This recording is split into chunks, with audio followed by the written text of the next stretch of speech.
Hello everyone, and thank you for tuning in to the Thucydides in the Age of Extremes conference. First of all, many thanks indeed to Ivan and Luca for convening this conference, and then again for reorganising it all in a new way for the age of COVID. I'm Liz Sawyer, and I'm going to talk about Alfred Zimmern's translation of the funeral oration and the surprising places in which it's turned up. By the time you're watching this, I'll probably have already watched your talks and have learned plenty more about Zimmern's rhetoric and want to change what I've said accordingly. But as it is, instead, I'm looking forward to discussing all the talks with you at the roundtable on the 4th. In this talk about Alfred Zimmern's translation of the funeral oration, I'm going to talk a lot about the importance of rhetoric in Thucydides, and in Thucydidean reception in particular. Thucydides used speeches to illustrate the opposing opinions that may have contributed to how specific political decisions were made and how certain military events turned out, and it is one of the most striking things about his history. It makes his work incredibly engaging, turning it from potentially dry narrative into vivid drama. He invites the reader in to listen along and, most importantly, to feel along with the ancient audience. Thucydides recognised that people's emotional states were important and legitimate as explanations for why events took the courses that they did, a fact that should not surprise us in the least today when we consider contemporary politics, as we watch the way that politicians try or fail to move the electorate emotionally ahead of the US election, or try to induce behavioural changes in the face of the COVID-19 epidemic. So if Thucydides was to explain why certain events happened, which he tells us is his goal, he had to convey to the reader what the emotions of the collective population were, not just by telling, although he often did this too, but on important occasions by showing us through his speeches. Therefore, rhetoric becomes a crucial part of historical causation for Thucydides. An effective translation of a Thucydidean speech therefore needs to have the power to move us emotionally so that we can appreciate the motivating factors behind political decisions.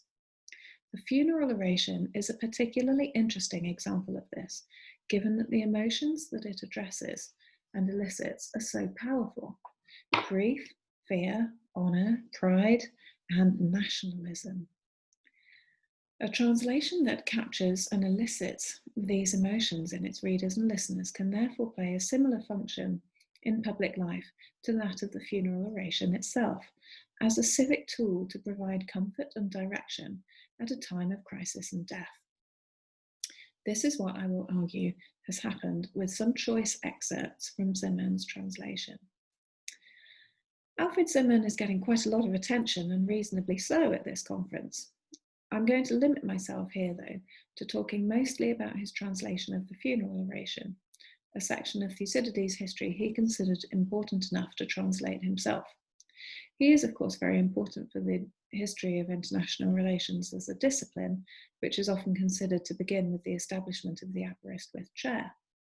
Sir Alfred Zimmern, its first appointee from 1919, was a member of a close circle of friends consisting, among others, of Gilbert Murray, Arnold Toynbee, who was, of course, Murray's son-in-law, as well as the mentor at Chatham House of the hugely important IR theorist Martin White, and Sir Richard Wynne Livingstone.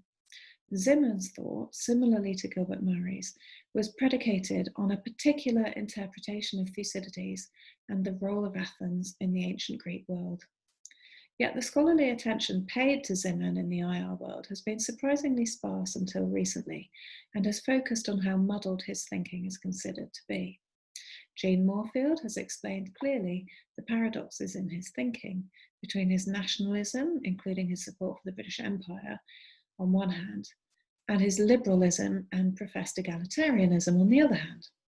Realists, such as E.H. Carr, also criticised him for being utopian. Even though he is now appreciated only as the best representative figure of the idealist school of the interwar years, his book, The Greek Commonwealth, first published in 1911, was extremely well received during Zimmern's life, as its reprint history shows. 5th edition, printed in 1931, reprinted 47, 52, and issued by Oxford Paperbacks in 1961. For Zimmern, Athens was the paradigm of the perfect state.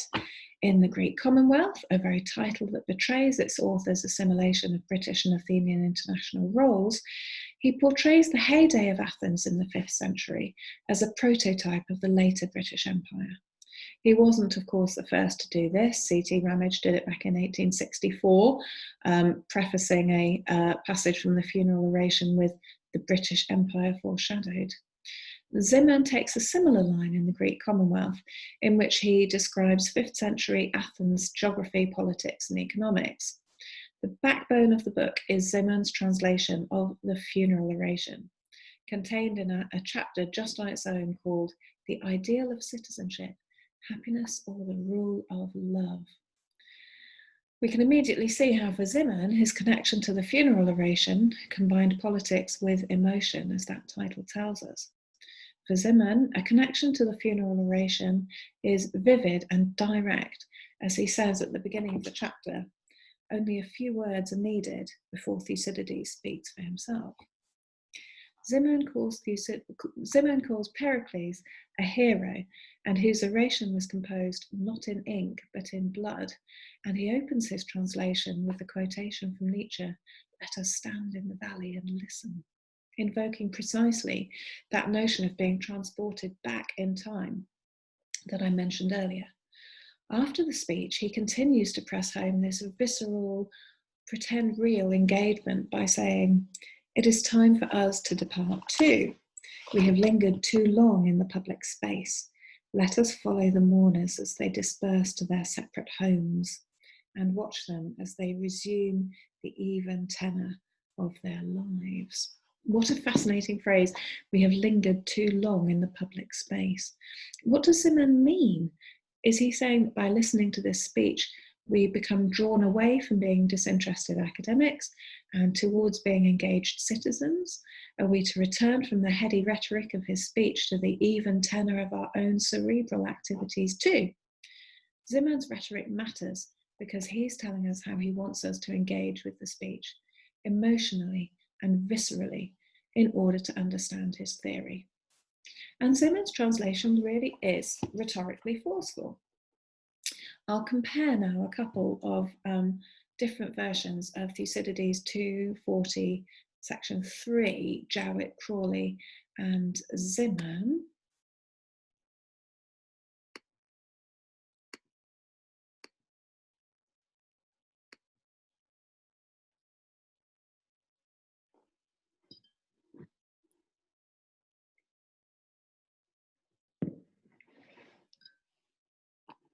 So if we look at the first two of these, Jowett and Crawley, both of them represent and convey a lot of those abstract nouns that Thucydides delights in to such an extent. But Zimmern's is different.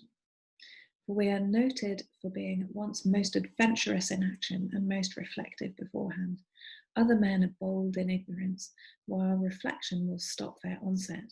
But the bravest are surely those who have the clearest vision of what is before them, glory and danger alike, and yet notwithstanding, go out to meet it.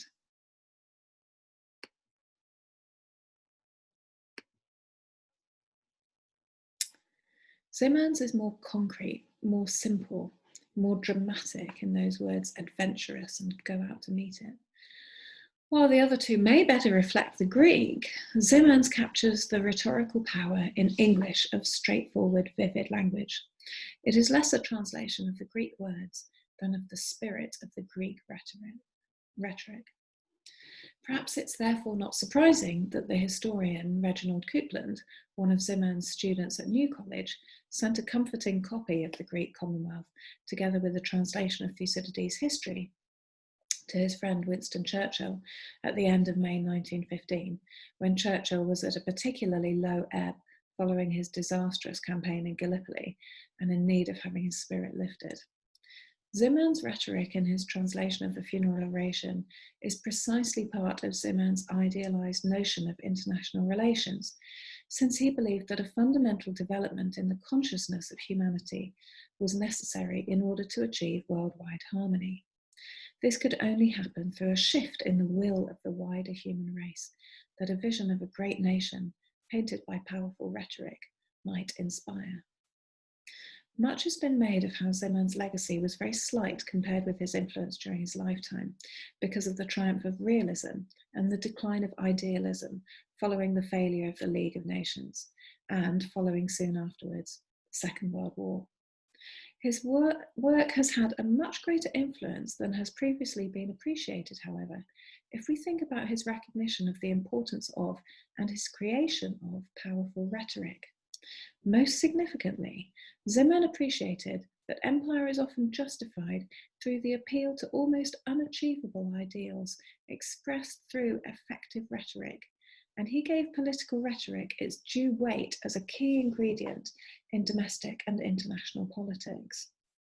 In this way, he anticipated the importance of rhetoric in foreign policy and domestic politics in the 20th century, which has only accelerated due to communications technology in the 21st, and in fact, he fueled it himself through his own powerful translation of Pericles' funeral oration.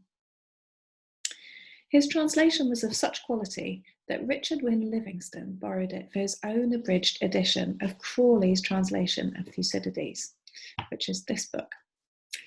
Via this route, which I now examine, Zimmermann's translation was separated from his own name and became diffused into discourses where Zimmermann's own name could not have been mentioned without disdain. So first, a few brief words about Richard Wynne Livingstone, the author of this book. Also an important figure in the Hellenist revival that occurred in Edwardian Oxford, Richard Wynne Livingstone had an even more direct hand in promoting Thucydides during the 1940s and 1950s than Zimmermann or even Gilbert Murray did, especially in the USA. His interest in promoting liberal education led to his involvement in the circle around Robert Maynard Hutchins and Mortimer Adler, who in Chicago were busily building the great books concept for an America industriously creating its own political identity against the backdrop of war and communism. But his edition of Thucydides, this one, deserves special mention. Published in 1943, when the significance of the contemporary parallels would have been more urgent and acute than during a time of peace, this handily slim, pocket-sized book is an abridged version of Thucydides, which intersperses bite-sized sections of Thucydides' text with Livingstone's own short explanatory and introductory notes. He used Crawley's translation primarily, with multiple updates and rephrases to make it more accessible to modern readers, yet he made his own translations of the Stasis in Corcyra and the Melian dialogue. However, he clearly saw something required beyond his own powers of translation in the funeral oration, since, as he says in his preface, Sir Alfred Zimmermann has generously allowed me to use his brilliant rendering of the funeral speech. He obviously agreed with his friend's interpretation of its ideological importance, prefacing the speech with the comments, "Has anyone given a better definition of the ideal of liberal democracy, or of the grounds and nature of patriotism? Or is there any better description of what a state should be?" Livingstone broke the text down into short sections and offered his own domesticizing guidance, as we've just heard, in how to interpret important parts. Before the Athenians' speech at Thucydides 173, he writes, "The Athenians justify their empire. Their plea is mainly frank realpolitik." Or of the Sicilian expedition, "There can hardly exist elsewhere such a picture of the failure of a great undertaking owing to the blunders of politicians and people at home and of generals abroad." His presumed reader is interested in understanding contemporary international affairs more than in Greek history, as Livingstone's editorializing comments indicate, such as when he says, "Note the theory as to the conditions of a successful alliance," or of Athenagoras' speech at Thucydides 636. "The following speech illustrates a familiar phenomenon, how party politics darken counsel in foreign affairs." He's quick to draw parallels to the modern conflict, such as before Hermocrates' speech at Thucydides 676, where he says, "Write Germany for Athens and Europe for Sicily, and it will be clear that methods of aggression have not changed. And most of all, in his introduction to the Melian dialogue, which goes, the discussion which follows, the famous Melian debate, might mutatis mutandis have taken place between Hitler and Dr. Schuschnigg, and shows that no iniquity of modern realpolitik is new. Here is power, acknowledging no limits except itself, denying any meaning to religion, justice, and piety, a cold cruelty, not of passion, but of the intellect, the nearest thing to the devil that human nature can achieve. These examples show how Livingstone's careful segmenting of the text into short chunks has actually allowed him to avoid an oversimplified or overtly propagandistic comparison of Athens with Britain or with America, of the kind that Zimmern indulged in his earlier Greek Commonwealth. Instead, Athens becomes Germany, Britain, or America, depending on her actions at each point. And Livingstone also highlights the nature of conflict common to both ally and enemy, such as his noting of politicians and generals' blunders above. The most important difference is that Livingstone reserves his most effusive praise for Thucydides' ability to present the differing forces at play, realpolitik, liberal ideals, geographical constraints, or military morale, rather than for the different historical figures that he portrays.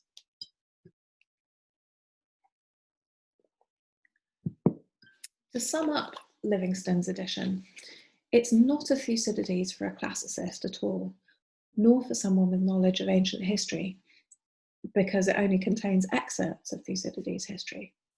But it was perfect for its day, especially for the general education requirements and great books courses that were springing up across American colleges and universities in the 1940s and 50s.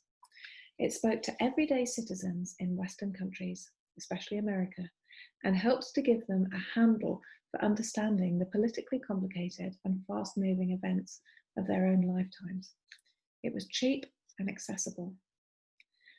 Livingstone's edition of Thucydides, almost completely forgotten about by modern classicists, even though it was republished by Oxford University Press in 1960 following Livingstone's death, has not been accorded the importance that it deserves. For instance, this was the particular edition of Thucydides that was recommended to general readers by Louis J. Halley, a civil servant in the US Department of State, in a book intriguing for the insight it provides into the gulf between academic international relations theory and the governmental departments responsible for developing foreign policy, which is Halley's 1955 Civilization and Foreign Policy. I have here somewhere. Here. Excellent research has been done on Louis J. Halley's importance in Thucydidean reception recently, especially by Ben Early and Edward Keane, so I'm not going to go into his works too deeply now. Both of these scholars emphasise, absolutely correctly, the effect of Arnold Toynbee's recognition of Thucydides' contemporaneity to the ancient historian's modern reception, and especially to those who lived through the First World War, as Toynbee did. But I now want to emphasise that in his interpretation of Thucydides, what may have had the greatest influence on Halley, possibly even more than Toynbee, was actually reading Livingstone's edition of Thucydides. And why do I say this? Well, Halley recommended this unreservedly, even in a period when other editions of Thucydides by well-known publishing houses had very recently been released, such as the Modern Library edition of 1951 and the 1954 Penguin. We can compare how Halley discusses Thucydides using Livingstone's edition with another book published at exactly the same time on the same subject, with the caveat, of course, that much of Halley's interpretation of Thucydides was published in his 1952 article, A Message from Thucydides, that was then reprinted in the 1955 book. Dorothy Fosdick, one of Louis Halley's contemporaries and the only woman in the elite 9-person strong policy planning team created by Secretary of State George Marshall under George Kennan, while she was by 1954 Chief Foreign Policy Advisor to Senator Henry Scoop Jackson, with whom she worked closely for nearly 30 years until his death in 1983. And as an aside, I think it's important not to underestimate the influence of Team Fosdick-Jackson on the development of neoconservatism and possibly on the relevance of Thucydides within it, although I'm not going to go into that here. Fosdick's 1955 book, Common Sense and World Affairs, cuts through the self-aggrandizement and posturing of some policy and theory discussions, and she poses 12 principles of common sense that she argues should drive American foreign policy, being the same policies that direct what she calls the sound principles of many Americans. Fosdick's relationship with Thucydides is noticeably different from Halley's, however. She has also read her Toynbee and states early on in her book what was clearly a commonplace, at least in the rarefied circles of the policy planning department, that one may differ with Arnold Toynbee about some things, but it is hard to find fault with his claim that Western civilization is at many points reduplicating Greco-Roman civilization, and that the sort of experience we are having in our world now was experienced by Thucydides in his world also. She also quotes Thucydides, but from different sources to Halley. She uses the Crawley translation of Thucydides 3:82 and 83 on the stasis at Corcyra, whereas Livingstone had his own translations of those passages. And she was possibly using the recently republished unabridged version of Thucydides produced by the Modern Library in 1951. She also knew Gilbert Hyatt's translation of Werner Jaeger's Paideia and quotes his version of Pericles' maxim from the end of Thucydides, Book 1, I fear our own mistakes far more than the strategy of our enemies.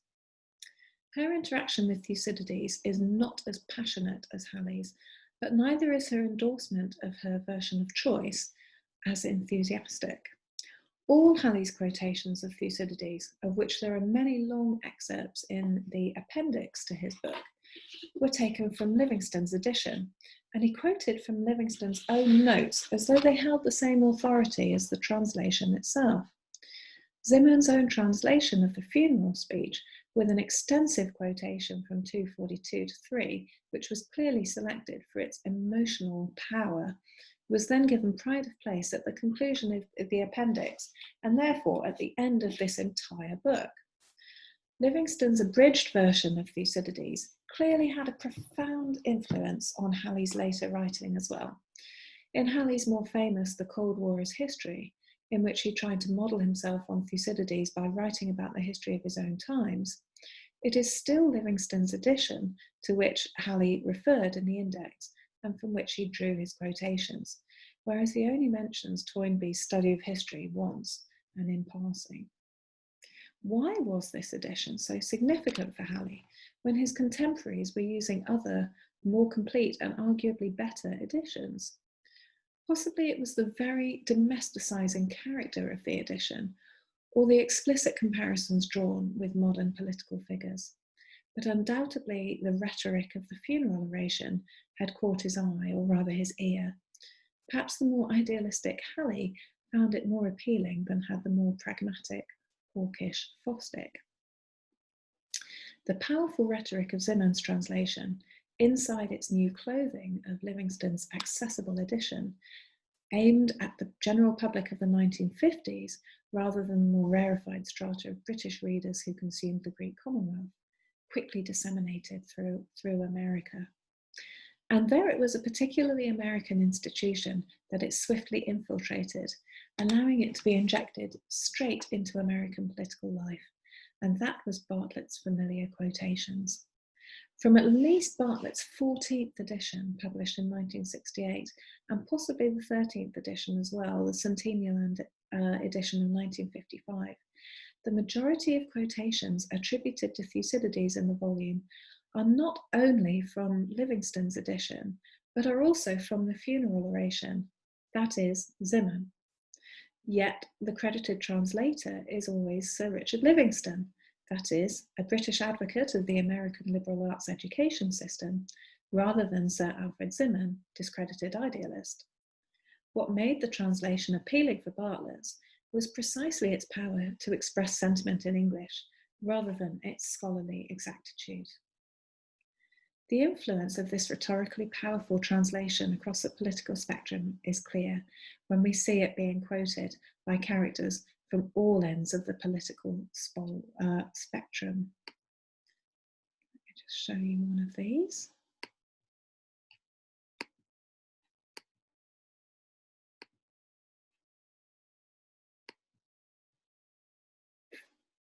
So here we have a section from Zimmern, which I read earlier, the bravest are surely those who have the clearest vision of what is before them, glory and danger alike.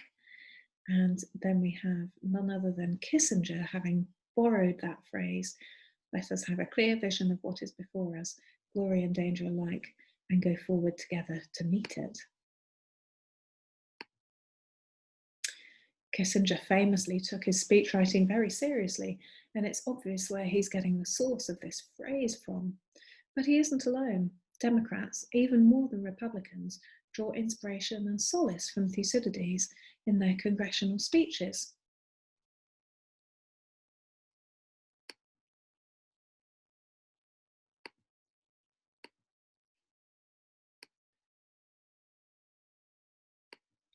So here we have Kissinger, but then here we have Nita Lowy,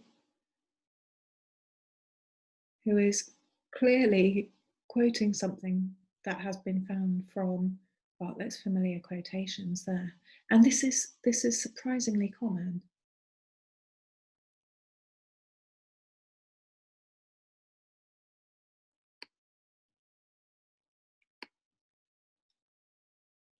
Not only Senator Nita Lowy, but also Senators Marcy Kaptur, Ken Salazar, and Jack Reed have used this quotation to honour a public servant at their death.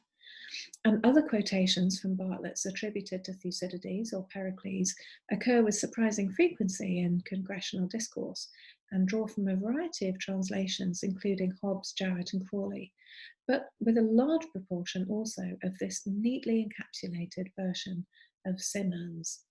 This is a particularly American trope as well, reflecting the importance of Bartlett's in American public political discourse. By comparison, the British equivalent of Bartlett's, being the Oxford Dictionary of Quotations, contains far fewer quotations attributed to Pericles and Thucydides than Bartlett's does. And it doesn't use the Livingston translation, but instead it uses Rex Warner's translation. So indeed, Zimmern's translation has had a very specific and unique trajectory detached from his name and put into this little book, and then disseminated through Bartlett's familiar quotations across a broad range of the American political elite. Thank you very much.